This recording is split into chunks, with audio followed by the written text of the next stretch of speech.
Big boss Malayalam season 7 live അപ്ഡേറ്റ്സിൽ രാവിലെ തന്നെ നല്ലൊരു വഴക്കിന് ചാൻസ് തുടർന്ന് വരുന്നുണ്ട്.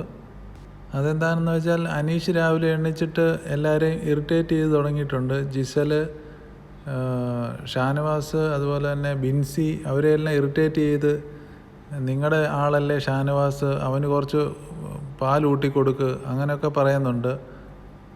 അപ്പോൾ തന്നെ ബിൻസി മറുപടി കൊടുത്തു, തന്നെ പോലൊരു ഊള ക്യാപ്റ്റനെ ഞങ്ങൾക്ക് സെലക്ട് ചെയ്യേണ്ടി വന്നതിൽ വിഷമമുണ്ട്, താൻ തൻ്റെ പാട് നോക്കി പോടോ എന്നൊക്കെ പറഞ്ഞ് വിടുന്നുണ്ട്. എന്നിട്ടും അവിടുന്ന് മാറിപ്പോകാതെ അനീഷ് അവിടെ തന്നെ ചുറ്റി കറങ്ങിക്കൊണ്ടിരിക്കുകയാണ്.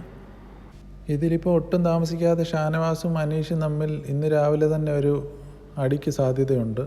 അതുപോലുള്ള രീതിയിലുള്ള വർത്തമാനമാണ് അനീഷ് പറഞ്ഞ് ചൊറിഞ്ഞുകൊണ്ട് ചെല്ലുന്നത്.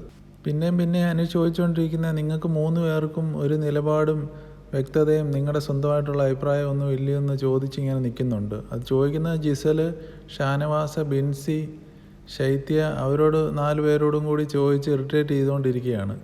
ഇതെല്ലാം അനീഷ് പറഞ്ഞു കഴിയുമ്പോഴും ഷാനവാസ് പറയുന്ന ഏതോ ആഫ്രിക്കൻ വനാന്തരങ്ങളിൽ നിന്ന് വന്ന പ്രത്യേകതരം ജീവിയാണ് അനീഷ് എന്നാണ് പറയുന്നത്.